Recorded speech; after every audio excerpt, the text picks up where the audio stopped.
अॼु असां वरी हाज़िर थिया आहियूं PhD टेस्ट जे लाइ सवाल नंबर 51 सां गॾु।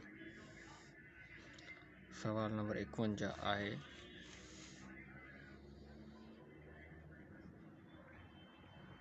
कहिड़े मज़हब जा किताब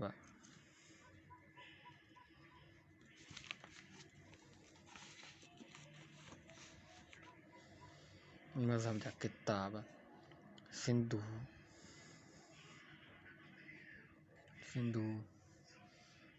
किनारे लिखिया वया हुआ? जवाब: हिंदू धर्म जा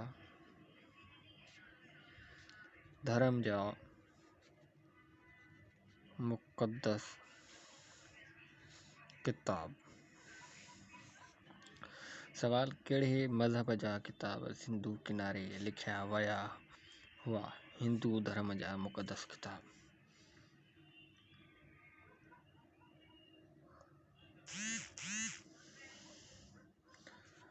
सवाल नंबर 52: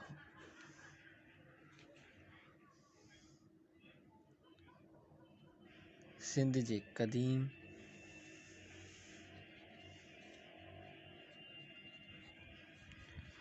ज़माने में कहिड़ियूं हदूं हुयूं? जवाब: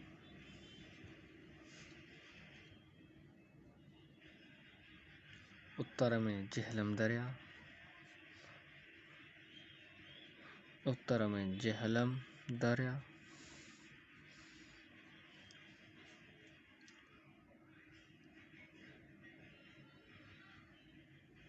ॾखिण ओलह में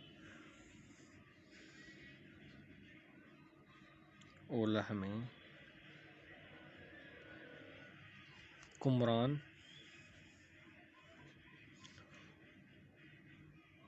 ओलह नूर, मंशूर, दक्षिण में अरबी समुंड,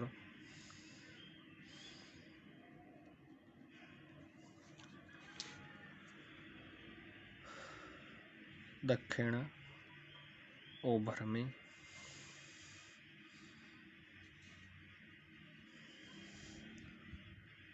जैसलमेर,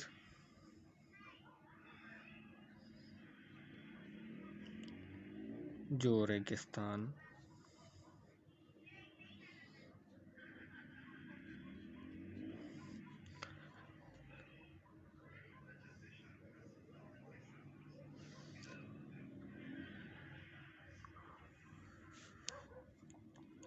सवाल नंबर 53: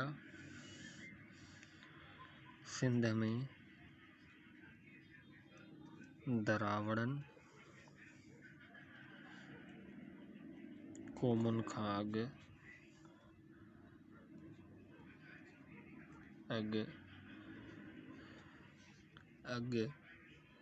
कहिड़ियूं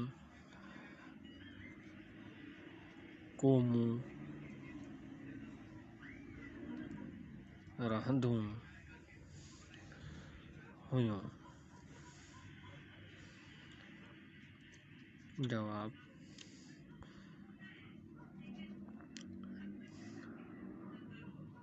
कोल ऐं संथाल।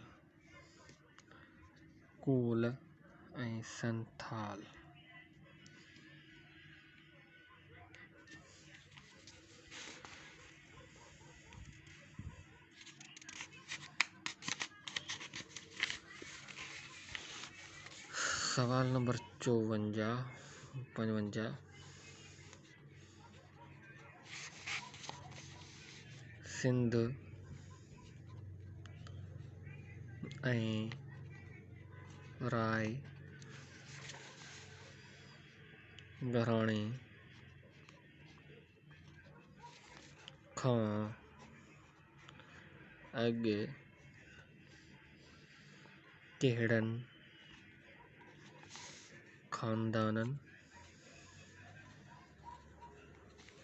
जूं हुकूमतूं हुयूं? जवाब: मौर्य,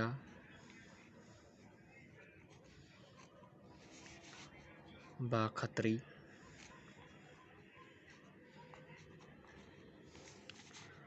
यूनानी,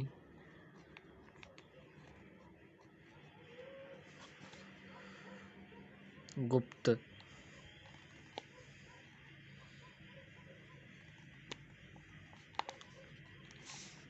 ऐं सासानी। गुप्त ऐं सासानी। सवाल नंबर 56। मुगन जे दड़े जी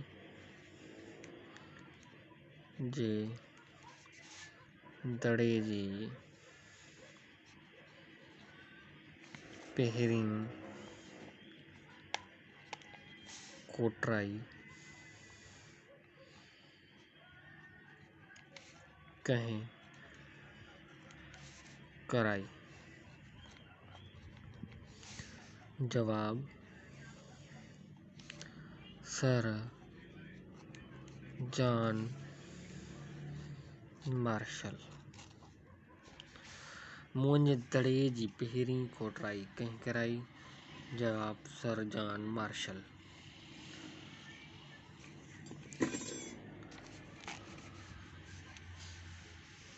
सवाल नंबर 57। राय घराणे वक़्त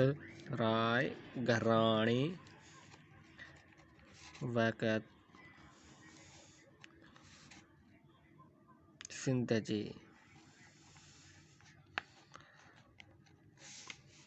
गादी जे हंध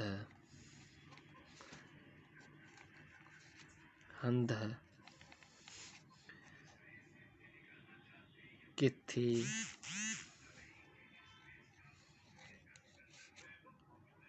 हुयो? जवाब: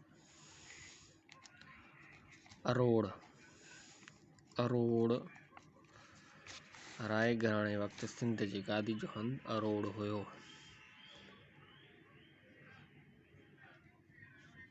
सवाल नंबर 58।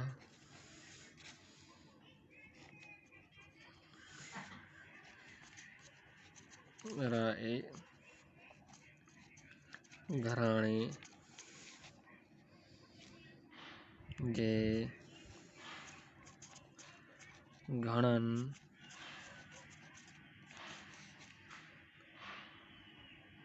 ऐं कहिड़नि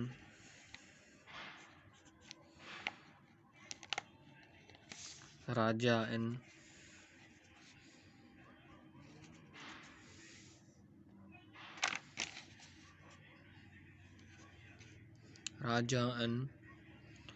हुकूमत कई? जवाब आहे 5। कहिड़ा?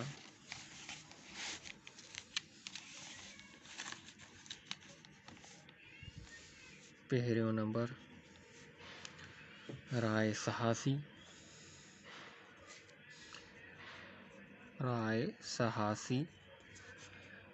ॿियों नंबर राय सहारस पहिरियों।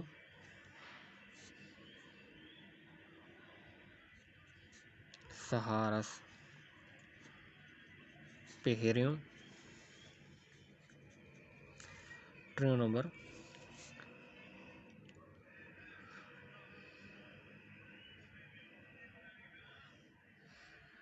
राय सहारस वरी पहिरियों। चौथों राय सहारस सानी पंजों राय सहारस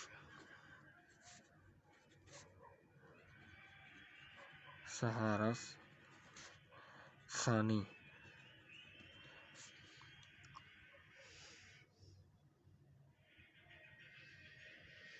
सवाल 59 चच बिन सेलाज सच बिन सेलाज की रूह। जवाब चच बिन सेलाज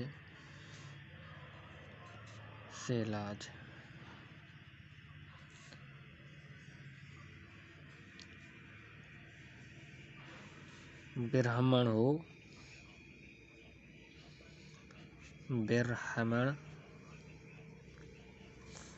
हुयो ऐं हिन जो पीउ कश्मीरी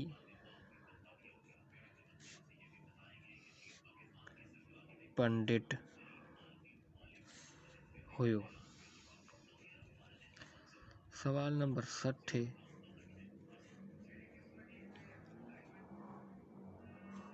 ब्राह्मण खानदान केतिरो अरसो सिंध ते हुकूमत कई। जवाब आहे 632 ईस्वी खां 721 ईस्वी ताईं कुल ताईं 99 साल हुकूमत कई।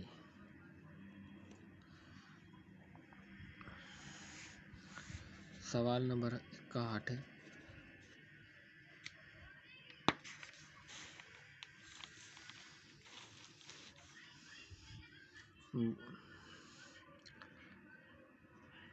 ब्राह्मण खानदान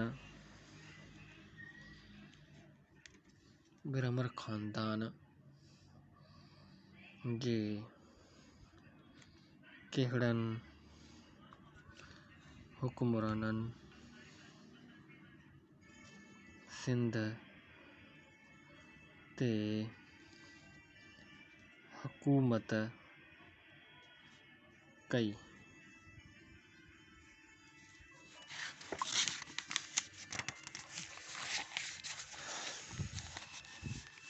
जवाब आहे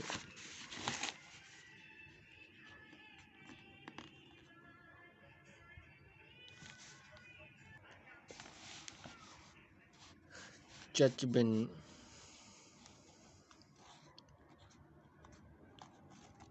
सेलाज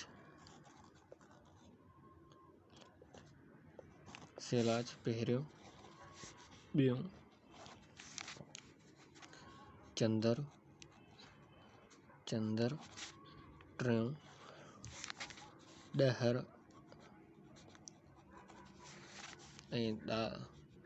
ऐं धराज, चौथों ॾहर स्याह, पंजों राजा ॾाहर।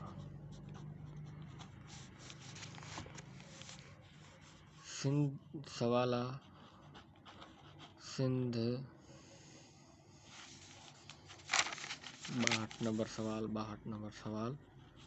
सिंध में इस्लाम कॾहिं आयो। जवाब सिंध में इस्लाम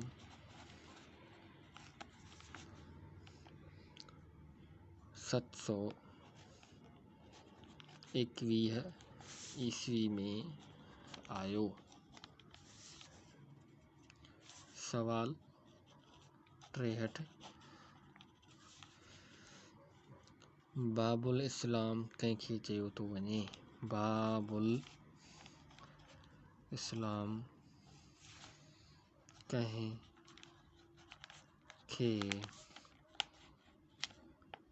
चयो थो वञे? जवाब बाबुल इस्लाम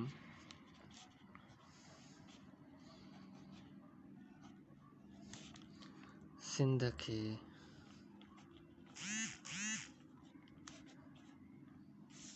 चयो थो वञे। बाबुल इस्लाम सिंध खे बाबुल इस्लाम कंहिंखे चयो थो वञे? बाबुल इस्लाम सिंध खे चयो थो वञे।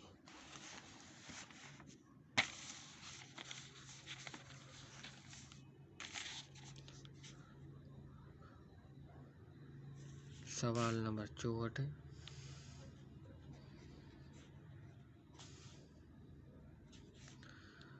बरसगीर में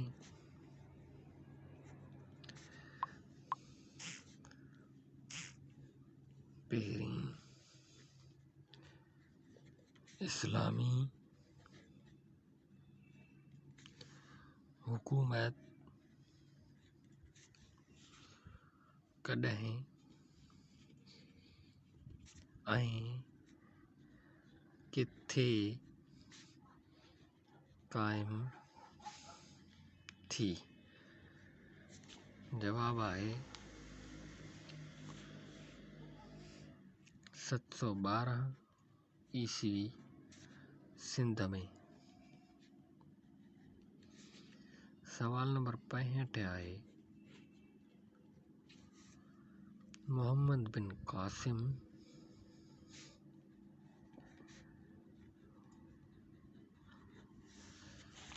कॾहिं ऐं किथे ॼाओ? जवाब आहे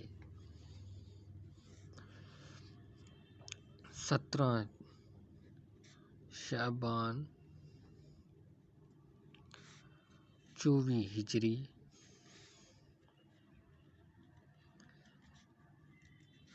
दमश्क में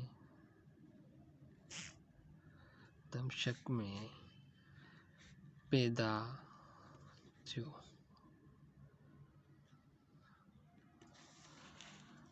सवाल नंबर 66 आहे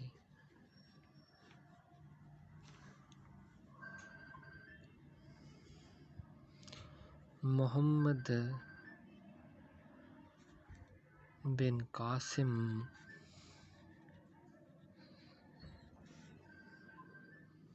कॾहिं शिराज़ मां लश्कर वठी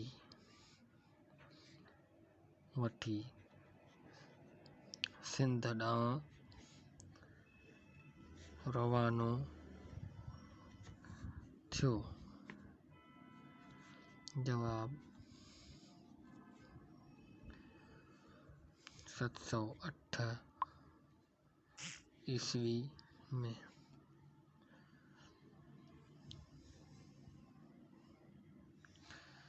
मोहम्मद बिन कासिम कॾहिं शिराज़ मां लश्कर वठी सिंध ॾांहुं रवानो थियो?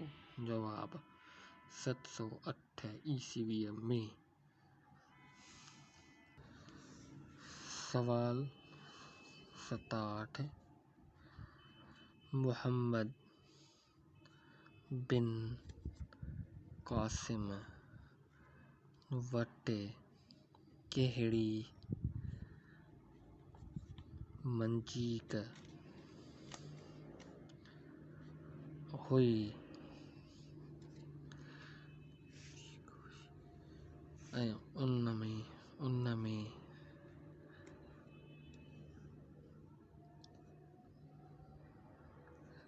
घणा खलाजी हलाईंदा हुआ। मोहम्मद बिन कासिम वटि कहिड़ी मंजीक हुई, उन में घणा खलाजी हलाईंदा हुआ। मंजीक जी मानी तव्हां डिक्शनरी में ॾिसी सघो था।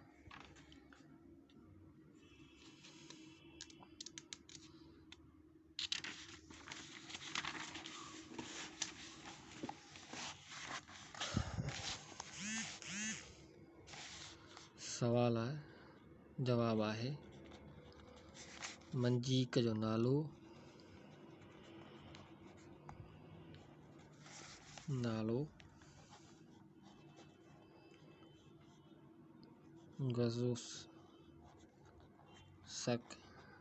गज़ोसक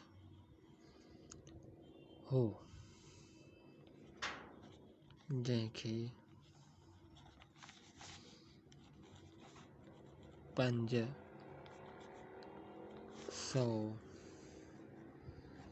खलाजी हलाईंदा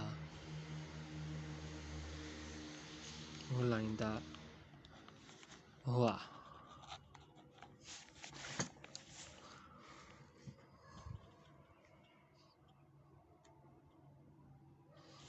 सवाल नंबर 68, मोहम्मद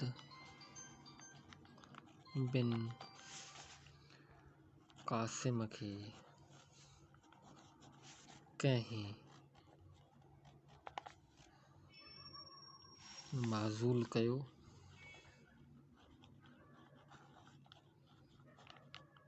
ऐं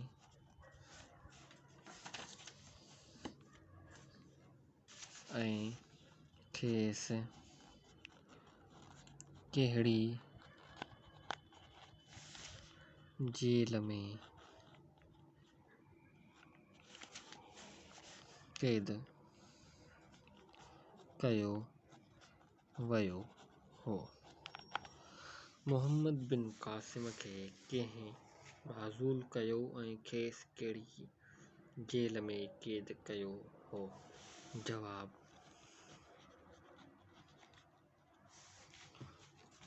सुलेमान बिन अब्दुल मालिक,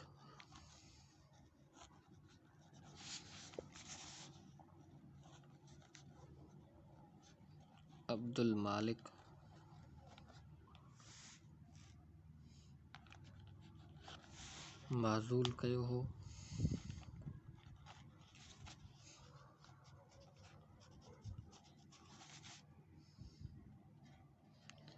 वास्ता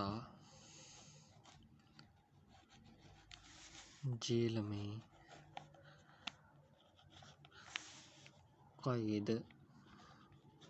कयो हुयो। सवाल नंबर 69,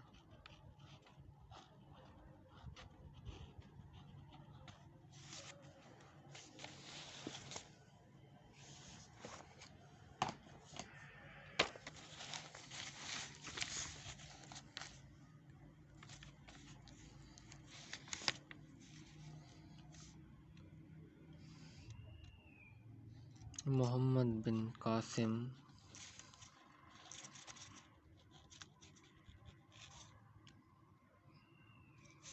घणा साल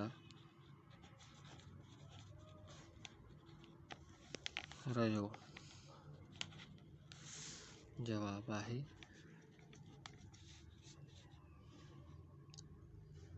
4 साल। सवाल नंबर 70 आहे,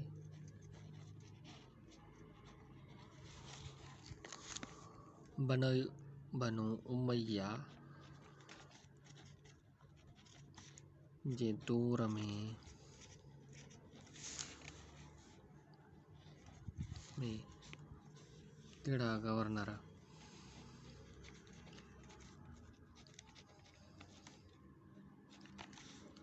सिंध में रहा?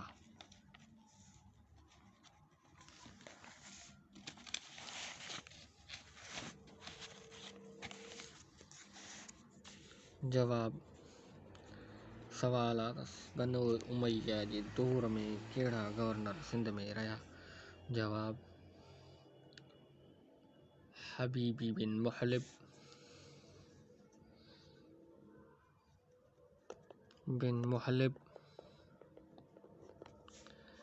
बिन उमर बिन मुस्लिम बाहली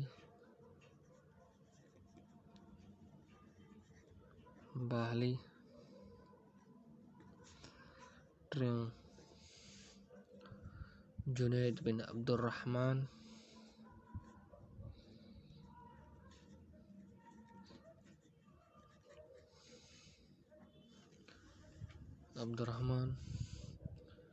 तमीम बिन ज़ैद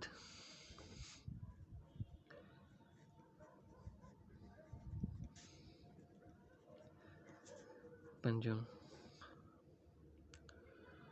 हकम बिन अवाम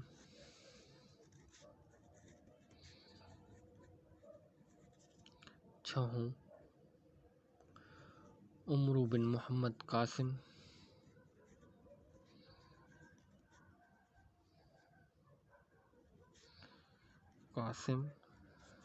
सत्तों ज़ैद बिन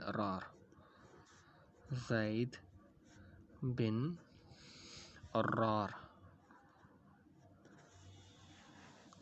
सत गवर्नर रहा सिंध ते बनो उमैया जे दौर में।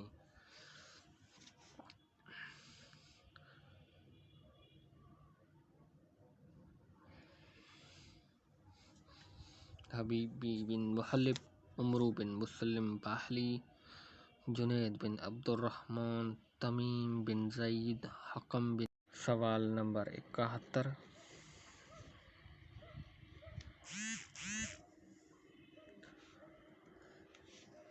अब्बासिन जे दौर में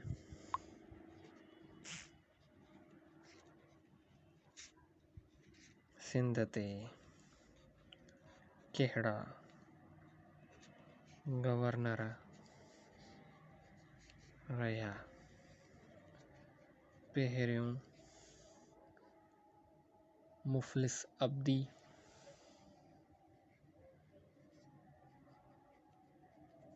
ॿियों मूसा बिन काब,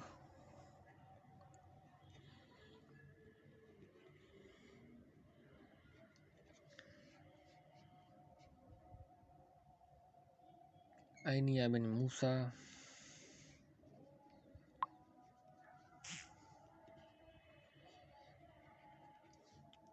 चौथों उमर बिन हफ्स,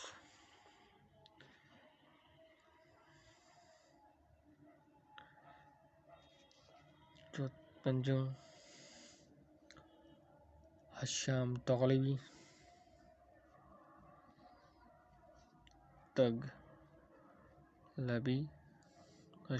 तगलबी,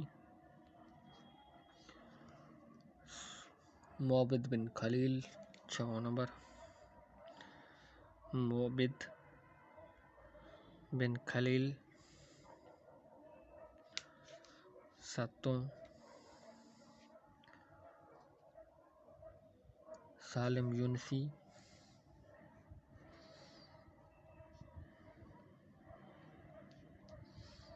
8 दाऊद महलवी,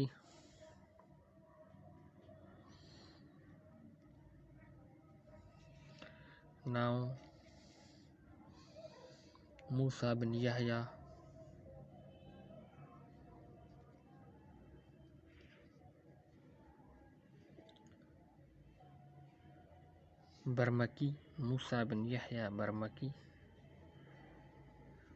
10 नंबर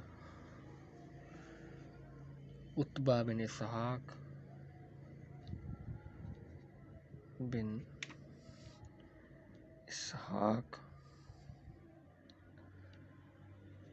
11 नंबर हारून बिन अबी खालिद। हारून बिन अबी खालिद। हारून बिन अबी खालिद। मुफलिस अब्दी मूसा बिन काब। ऐनिया बिन मूसा। उमर बिन हफ्स। हशाम तालबी। मोहम्मद बिन खलील। सालिम यूनसी। दाऊद महलबी। मूसा बिन यहया बरमक्की।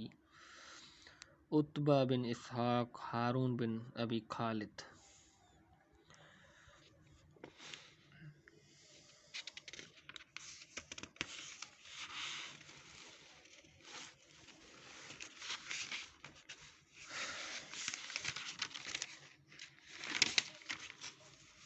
सवाल नंबर 72।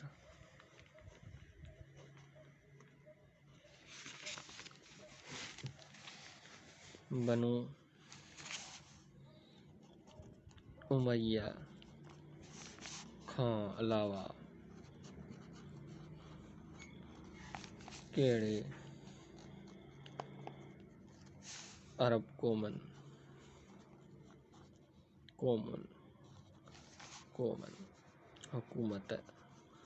हुकूमत कई। जवाब आहे ताहिरीन,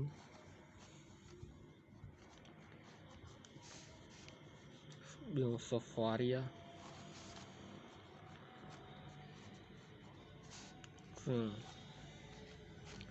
हब्बारी, चौथों बनु कंदह।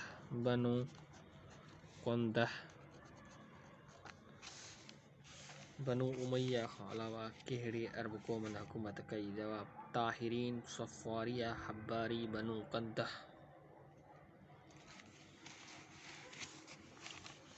सवाल नंबर 73।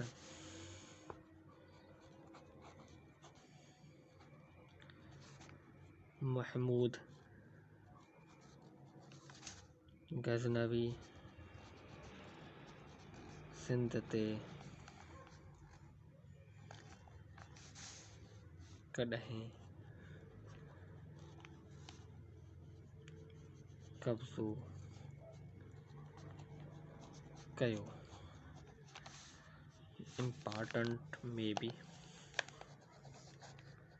इम्पॉर्टेंट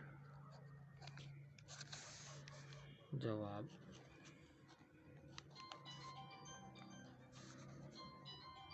998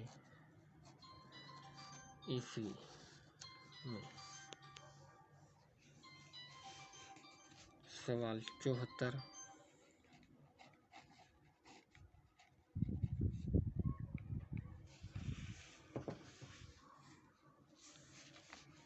सिंध में गज़नवी ख़ानदान पारां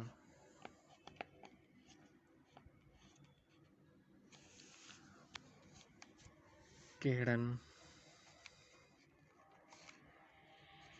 गवर्नरनि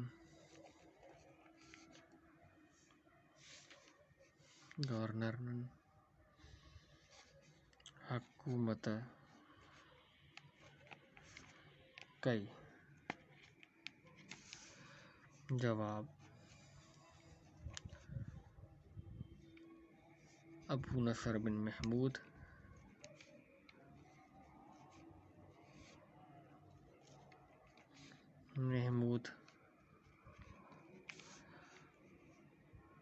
पहिरियों। ॿियों अबुल कासिम बिन महमूद,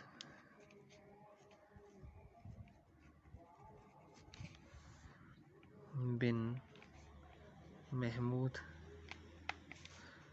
टियों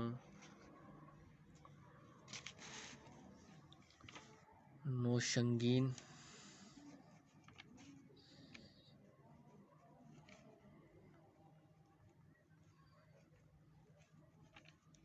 मुशग्गिन, तफातगीज, तफवा, तगीज, ये नालो आहे तफातगीज। तफातगीज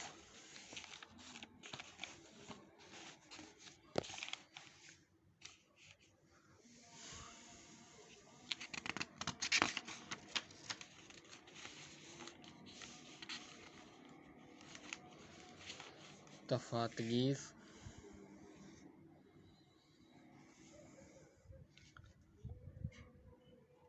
पंजो मोहम्मद बिन बाहलीम,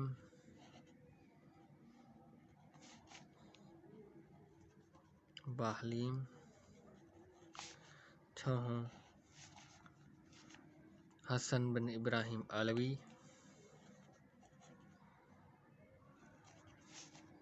इब्राहिम अलवी। सतों काने सवाला 75। सिंध में गुलाम घराणे जा कहिड़ा गवर्नर आया? सिंध में गुलाम घराणे जा कहिड़ा गवर्नर रहा? जवाब आहे निज़ामुल मल्क, अल मल्क पहिरियों। ॿियों नूरुद्दीन महमूद,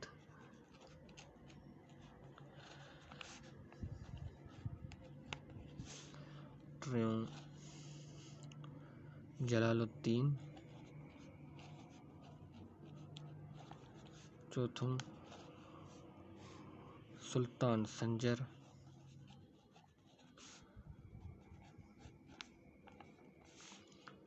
पंजों कौन, छहों के खुसरू,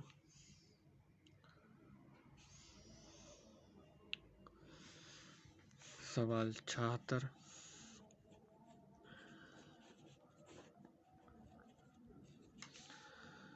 सूमरन जे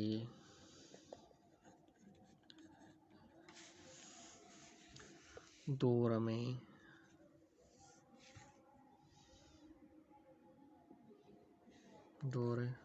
दौर हुकूमत कहिड़ो हुयो? जवाब आहे 1050 खां 1350 ईस्वी ताईं।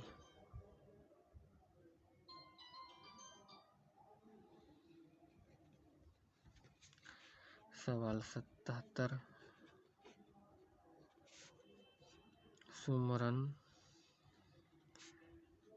जे दौर में कहिड़ा सिंध जा तख्त गाह हुया? जवाब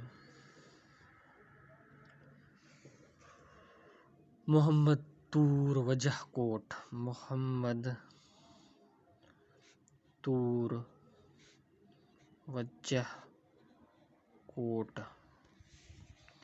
सवाल 78।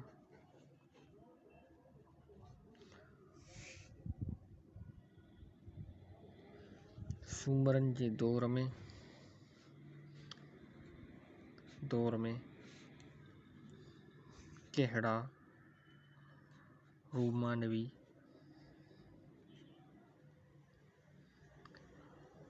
तारीख़ी किस्सा जुड़िया। पहिरियों उमर मारवी मारई, ॿियों उमर ऐं गंगा,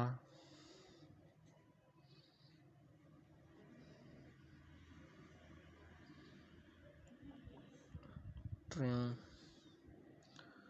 लैला ऐं चनेसर,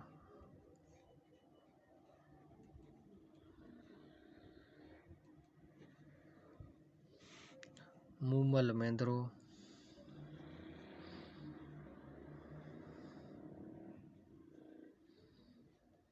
छहों पंजों दो इलाउद्दीन,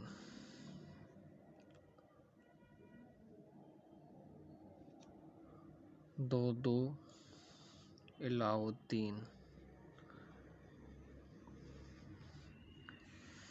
सूमरनि जे दौर में कहिड़ा रोमानवी तारीख़ी किस्सा जुड़िया? उमर मारवी, उमर ऐं गंगा, लैला ऐं चनेसर, मूमल मेंदरो, दो इलाउद्दीन।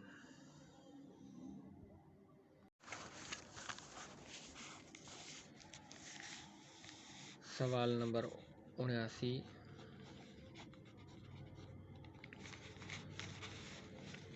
सूमरनि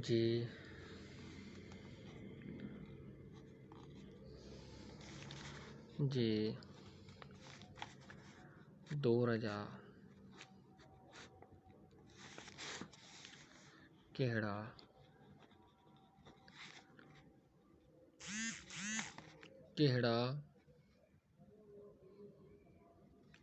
हाकिम हुआ? पहिरियों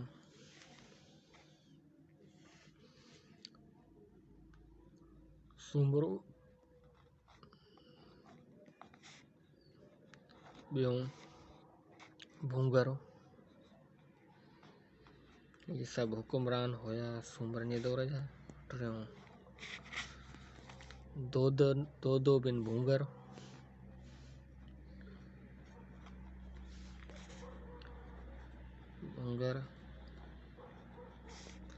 चौथों ताराबाई, पंजों सिंघार, छहों हमूबाई, सतों खेड़ो,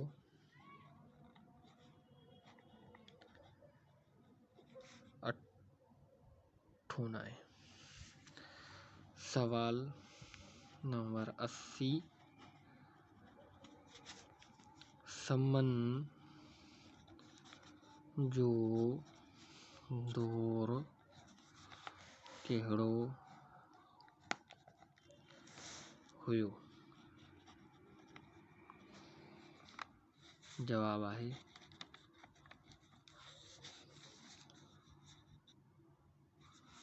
1350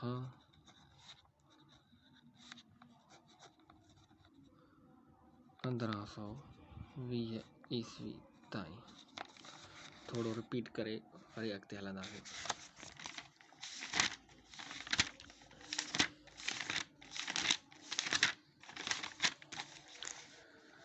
सवाल अरबन सिंध कॾहिं फ़तह कई? जवाब अरबन सिंध 711 ईस्वी में फ़तह कई। अरबन सिंध कॾहिं फ़तह कई? अरबन सिंध 711 ईस्वी में फ़तह कई। सवाल ॿियो नंबर अरब कहिड़े अरब सालार सिंध फ़तह कई? कहिड़े अरब सालार सिंध फ़तह कई? कहिड़े अरब सालार सिंध फ़तह कई? जवाब आहे मोहम्मद बिन क़ासिम। अरबन सिंध ते केतिरा साल हुकूमत कई? अटकल 250 साल। उमर बिन अरबन सिंध ते केतिरा साल हुकूमत कई? जवाब अटकल 250 साल। अरबन कहिड़े साल खां कहिड़े साल ताईं हुकूमत कई? 711 ईस्वी खां 1050 ईस्वी ताईं अरबन कहिड़े साल खां कहिड़े साल ताईं हुकूमत कई? 711 खां 1050 ताईं। इम्पॉर्टेंट क्वेश्चन, इम्पॉर्टेंट, यादि करण जहिड़ो आहे, इम्पॉर्टेंट। अरबन कहिड़े साल खां कहिड़े साल ताईं हुकूमत कई? 711 ईस्वी खां 1050 ताईं। सूमरनि सिंध ते केतिरा साल हुकूमत कई? सूमरा ख़ानदान 1050 खां 1350 ताईं हुकूमत कई। 1050 खां 1350 ताईं 300 साल हुकूमत कई। 300 साल। सूमरनि सिंध ते केतिरा साल हुकूमत कई? सूमरा ख़ानदान 1050 खां 1350 ताईं हुकूमत कई। समन सिंध ते घणा साल हुकूमत कई? समन सिंध ते घणा साल हुकूमत कई? जवाबु आहे 1350 खां 1520 ताईं। समन सिंध ते घणा साल हुकूमत कई? 1350 खां 1520 ताईं हुकूमत कई। समन हुकूमत कई। यू आन चिंग सिंध कॾहिं आयो? 641 ईस्वी में यू आन चिंग स्याह चीनी स्याह मशहूर स्याह इब्न बतूता कहिड़े सन में सिंध आयो? जवाबु आहे 1333 ईस्वी में। सवाल नंबर 9, नादिर शाह सिंध ते कहिड़े सन में हमिलो कयो? जवाबु 1749 ईस्वी में। नादिर शाह सिंध ते कहिड़े सन में हमिलो कयो? जवाबु 1749 ईस्वी में। अरगूननि तरखाननि मुग़लनि घणा साल सिंध ते हुकूमत कई? अरगूननि तरखाननि मुग़लनि घणा साल सिंध ते हुकूमत कई? जवाबु 1520 खां 1700 ईस्वी ताईं। अटकल 180 साल हुकूमत कई। अरगूननि तरखाननि मुग़लनि 1520 खां 1700 ईस्वी ताईं अटकल 180 साल हुकूमत कई। कलोड़नि सिंध ते केतिरा साल हुकूमत कई? कलोड़नि सिंध ते केतिरा साल हुकूमत कई? 1700 खां 1782 ईस्वी ताईं अटकल 82 साल हुकूमत कई। 1700 ईस्वी खां 1782 ताईं अटकल 82 साल हुकूमत कई। टालपुरनि सिंध ते केतिरा साल हुकूमत कई? टालपुरनि सिंध ते केतिरा साल हुकूमत कई? 1782 ईस्वीअ खां 1843 ईस्वी ताईं अटकल 60 साल हुकूमत कई। टालपुरनि सिंध ते 1782 खां 1843 ईस्वी ताईं अटकल 60 साल हुकूमत कई। अंग्रेज़नि सिंध कॾहिं फ़तह कई? 1843 में। टालपुरनि खां। सवाल नंबर 14, सिंध कहिड़े साल बम्बई खां धार थियो? Important question, 1936। सिंध कहिड़े साल में बम्बई खां धार थियो? 1936 में। सवाल नंबर 2, कहिड़े साल में सिंध खे बम्बई सां मिलायो वियो? अक्टूबर 1847। कहिड़े साल में सिंध खे बम्बई सां मिलायो वियो? अक्टूबर 1847 ईस्वी में। सवाल नंबर 16, मियाणे जी जंग कॾहिं लॻी? इम्पॉर्टेंट क्वेश्चन आहे। 17 फरवरी 1843 ईस्वी में लॻी। मियाणी जी जंग कॾहिं लॻी? 17 फरवरी 1843 ईस्वी में लॻी। मियाणी जी जंग 17 फरवरी 1843 ईस्वी में लॻी। काज़ी काज़न कहिड़े दौर जो शाइर हो? काज़ी काज़न अरगूननि जे दौर जो शाइर हुयो। काज़ी काज़न हिकु वॾो शाइर हो जेको अरगूननि जे दौर जो शाइर हुयो। सिंध बाबति पहिरियों किताबु कहिड़े यूनानी आलम लिखियो? सिंध बाबति पहिरियों किताबु कहिड़े यूनानी आलम लिखियो? सिंध बाबति पहिरियों किताबु यूनानी अमीरुल बहर स्काइलिस 486 क़ब्ल मसीह 522 क़ब्ल मसीह में लिखियो। ईरान जे बादशाह साइरस सिंध ते कॾहिं हमिलो कयो? ईरान जे बादशाह सिंध ते साइरस साइरस बादशाह जो नालो सिंध ते कॾहिं हमिलो कयो? 538 क़ब्ल मसीह। महाभारत वारी लड़ाई वक़्तु सिंध जो हाकिम केरु हुयो? महाभारत वारी लड़ाई वक़्तु सिंध जो हाकिम हुयो जेदर्थ। महाभारत वारी लड़ाई वक़्तु सिंध जो हाकिम जेदर्थ हुयो। जेदर्थ।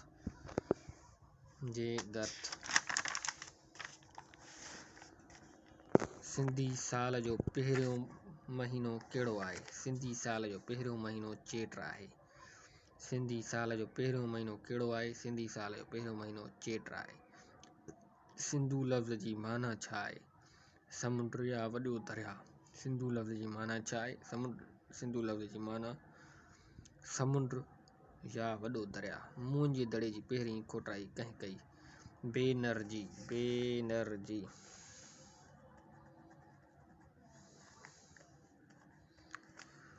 सिंध जे मुंहं जे दड़े जी पहिरीं खोटाई कंहिं कई? बेनर जी। सिंधु दरिया जी कुल केतिरी ड्रेग आहे? सिंधु दरिया जी कुल केतिरी ड्रेग आहे? 1700 मील ड्रेग आहे। सिंधु दरिया जी कुल केतिरी ड्रेग आहे? 1700 मील ड्रेग आहे। सभ खां वॾी बैराज कहिड़े दरिया ते आहे? जवाब सिंधु दरिया ते। सभ खां वॾी बैराज कहिड़ी दरिया ते आहे? सिंधु दरिया ते। शाह जो रिसालो सिंधी में सभ खां पहिरियों किथे छपियो? जर्मन में।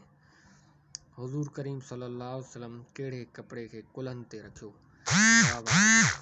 पाकिस्तान क़ाइमु थियण वक़्तु सिंध जो पहिरियों वज़ीर आला केरु हो? ख़ान बहादुर मोहम्मद अयूब खोड़ो। पाकिस्तान क़ाइमु थियण वक़्तु सिंध जो पहिरियों वज़ीर आला केरु हुयो? जवाब आहे ख़ान बहादुर मोहम्मद अयूब खोड़ो। सिंध जी कुल केतिरी एराज़ी आहे? 54,123 मील।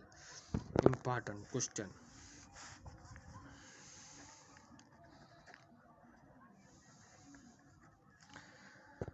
सिंध जी कुल केतिरी एराज़ी आहे?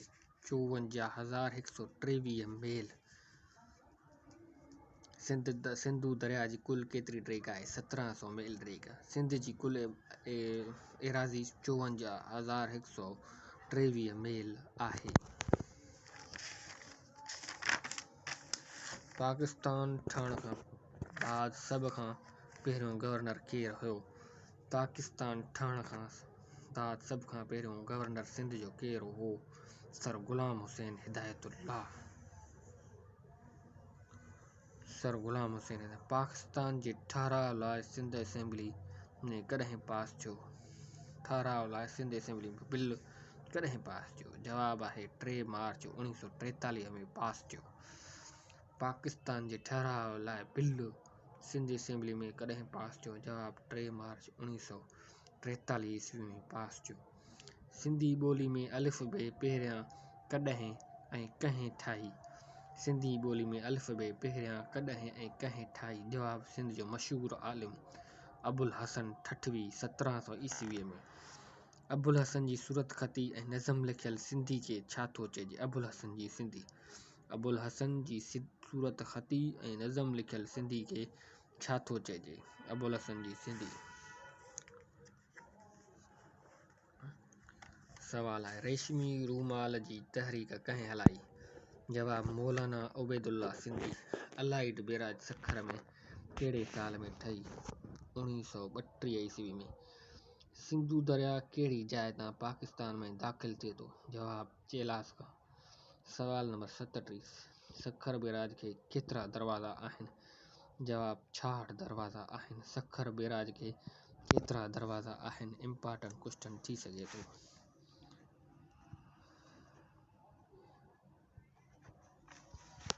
सखर बैराज खे केतिरा दरवाज़ा आहिनि? 66 दरवाज़ा आहिनि। सखर बैराज खे केतिरा दरवाज़ा आहिनि? 66 दरवाज़ा आहिनि। सवाल हुर तहरीक जो बानी केरु हुयो? हज़रत सिबग़तुल्लाह शाह अव्वल। हुर तहरीक जो बानी केरु हो? जवाब हज़रत सिबग़तुल्लाह शाह। रोज़ाना अल वहीद कहिड़ी तारीख़ ते सिंध आज़ाद नंबर शाया कयो? 1937 ईस्वी में। सिंध में मुंहं जे दड़े जा आसार कॾहिं दरियाफ़्त थिया? जवाब 1922 में। आसार ज़ाहिर। सिंध जी बम्बई ज़ाहिर थियण खां पोइ इंतिज़ामी काउंसिल जो चेयरमैन केरु हो? गुलाम हुसैन हिदायतुल्लाह। सर गुलाम हुसैन हिदायतुल्लाह। हैदर बख्श जतोई कहिड़े सन में कलेक्टर तां इस्तीफ़ा ॾिनी? 1945। जवाब आहे 1945। सिंध में तेल साफ़ करण जो कारखानो किथे आहे? सिंध में तेल साफ़ करण जो कारखानो किथे आहे? जवाब कराची में। सवाल ॾखिण एशिया में सभ खां पहिरियों क़ुरानी क़ानून कहिड़े सूबे में लागू थियो? ॾखिण एशिया में सभ खां पहिरियों क़ुरानी क़ानून कहिड़े सूबे में लागू थियो? जवाब सिंध सूबे में।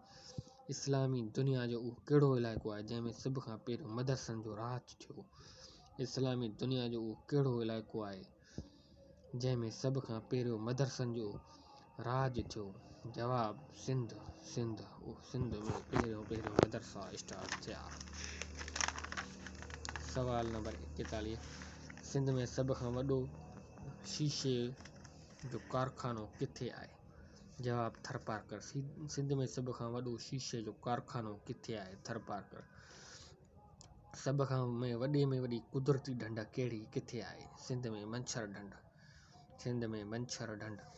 कायदे आज़म मोहम्मद अली जिन्ना कराची जे कहिड़नि स्कूलनि में तालीम हासिल कई? कायदे आज़म मोहम्मद अली जिन्ना कराची जे कहिड़े स्कूलनि में तालीम हासिल कई? सिंध मदरसतुल इस्लाम ऐं चर्च मिशन स्कूल। कायदे आज़म मोहम्मद अली जिन्ना कराची जे कहिड़नि स्कूलनि में तालीम हासिल कई? सिंध मदरसतुल इस्लाम ऐं चर्च मिशन स्कूल। सिंध जो ज़िक्र दुनिया कहिड़े क़ुदरती किताबनि में अचे थो? महाभारत ऐं रामायण।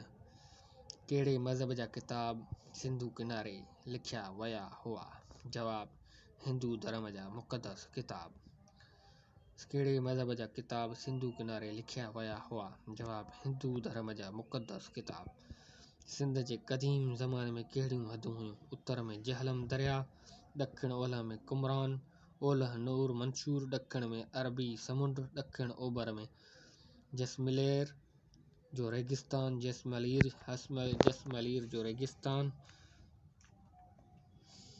जो रेगिस्तान। सिंध में दरावड़नि क़ौमनि खां अॻु कहिड़ियूं क़ौमूं रहंदियूं हुयूं? जवाब कोल ऐं संथाल। कोल ऐं संथाल।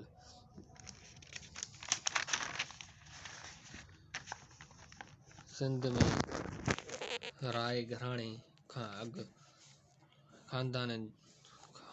कहिड़नि ख़ानदाननि जूं हुकूमतूं हुयूं? मौर्या, बाख़्तरी, यूनानी ऐं खेट ऐं सासाई। सिंध में राय घराणे खां अॻु कहिड़े ख़ानदाननि जूं हुकूमतूं हुयूं? जवाब मौर्या, बाख़्तरी, यूनानी, खेत ऐं सासानी। मुअनि जे दड़े जी पहिरीं खोटाई कंहिं कराई? Sir John Marshall. मुअनि जे दड़े जी पहिरीं खोटाई सर जॉन मार्शल कराई। राय घराणे वक़्तु सिंध जे गादी जो हंधु किथे हुयो? अरोड़। राय घराणे वक़्तु सिंध जे गादी जो हंधु किथे हुयो? जवाब अरोड़। राय घराणे जे घणनि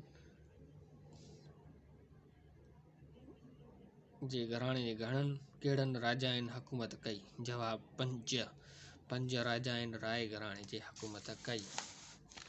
राय सहासी, राय सहारस पहिरियों, राय सहारस पहिरियों, राय सहारस सानी, राय सहारस सानी। राय सहासी, राय सहारस, राय सहारस पहिरियों, राय सहारस सानी, राय सहारस सानी। चच बिन सैलाज केरु हुयो? चच बिन सैलाज ब्राह्मण हुयो ऐं हिन जो पीउ कश्मीरी पंडित हुयो। चच बिन सैलाज केरु हो? चच बिन सैलाज ब्राह्मण हुयो ऐं हिन जे पीउ जो कश्मीरी पंडित हुयो। ब्राह्मण ख़ानदान केतिरो अरसो सिंध ते हुकूमत कई?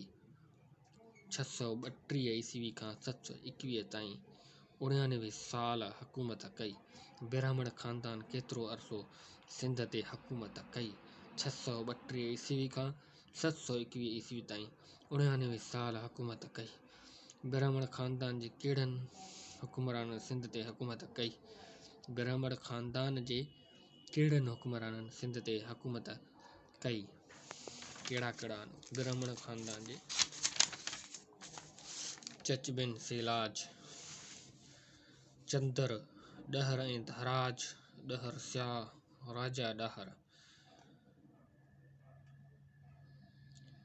सिंध में इस्लाम कॾहिं आयो? जवाब, सिंध में इस्लाम 721 में आयो। बाबुल इस्लाम कॾहिं कंहिंखे चयो थो वञे? बाबुल इस्लाम कंहिंखे चयो थो वञे? बाबुल इस्लाम सिंध खे चयो थो वञे। बरसगीर में पहिरीं इस्लामी हुकूमत कॾहिं ऐं किथे क़ाइमु थी? बरसगीर में पहिरीं इस्लामी हुकूमत कॾहिं ऐं किथे क़ाइमु थी? 712 ईस्वी में सिंध में। मुहम्मद बिन क़ासिम कॾहिं ऐं किथे ॼाओ? मुहम्मद बिन क़ासिम कॾहिं ऐं किथे ॼाओ? 17 शाबान 24 हिजरी दमिश्क में पैदा थियो। मुहम्मद बिन क़ासिम कॾहिं ऐं किथे ॼाओ? 17 शाबान 24 हिजरी दमिश्क में पैदा थियो। मुहम्मद बिन क़ासिम कॾहिं शीराज़ मां लश्कर वठी सिंध ॾांहुं रवानो थियो? शीराज़। जवाब आहे 708 ईस्वी में। मुहम्मद बिन क़ासिम कॾहिं शीराज़ मां लश्कर वठी सिंध ॾांहुं रवानो थियो? मुहम्मद बिन क़ासिम कॾहिं शीराज़ मां लश्कर वठी सिंध ॾांहुं रवानो थियो? जवाब 708। मुहम्मद बिन क़ासिम वटि कहिड़ी मंजीक हुई? उन में घणा खलाजी हलाईंदा? हा, उनखे घणा खलाजी हलाईंदा? जवाब, मंजीक जो नालो अज़वासक हो, जंहिंखे 500 खलाजी हलाईंदा हुआ। मुहम्मद बिन क़ासिम खे कंहिं माज़ूल कयो ऐं खेसि कहिड़े जेल में क़ैद कयो वियो? मुहम्मद बिन क़ासिम खे कंहिं माज़ूल कयो ऐं खेसि कहिड़ी जेल में क़ैद कयो वियो हो? जवाब, सुलेमान बिन अब्दुल मलिक माज़ूल कयो हो, वास्ता जेल में क़ैद कयो हो। मुहम्मद बिन क़ासिम घणा साल रहियो? 4 साल। मुहम्मद बिन क़ासिम घणा साल रहियो जेल क़ैद में? 4 साल। बनु उमय्या जे दौर में कहिड़ा गवर्नर सिंध में रहिया? जवाब, हबीबी बिन मुहलब, उमर बिन मुस्लिम बाहली, जुनैद बिन अब्दुर्रहमान, तमीम बिन ज़ैद, हकम बिन अवाम, अमरू बिन मोहम्मद, कासिम, ज़ैद बिन अर्रार। 71। अब्बासिन जे दौर में सिंध में कहिड़ा गवर्नर रहिया? मुफ़लिस अब्दी, मुफ़लिस अब्दी, मुफ़लिस अब्दी। मूसा बिन काब, हशाम तग़लबी, मुहम्मद बिन खलील, सालिम यूनसी, दाऊद महली, मूसा बिन यहया बरमक्की, उत्बा बिन इसहाक, हारून बिन अबी खालिद। अब्बासिन जे दौर में सिंध में कहिड़ा गवर्नर रहिया? मुफ़लिस अब्दी, मूसा बिन काब, ऐनिया बिन मूसा, उमर बिन हफ्स, हशाम तग़लबी, मुहम्मद बिन खलील, सालिम यूनसी, दाऊद महली, मूसा बिन यहया बरमक्की, उत्बा बिन इसहाक, हारून बिन अबी खालिद।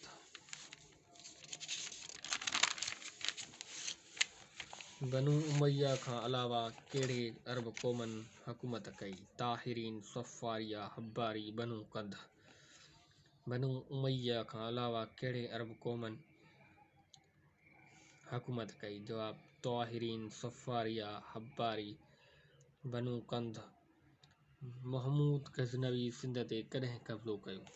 महमूद गज़नवी सिंध ते कॾहिं कब्ज़ो कयो? 998 ईस्वीअ में। महमूद गज़नवी सिंध ते कॾहिं कब्ज़ो कयो? 998 ईस्वी में। सिंध में गज़नवी ख़ानदान पारां कहिड़नि गवर्नर हुकूमत कई? सिंध में गज़नवी ख़ानदान पारां कहिड़नि गवर्नरनि हुकूमत कई? अबू नसर बिन महमूद, अबुल क़ासिम बिन महमूद, नौशंगीन, तफ़ातगीज़,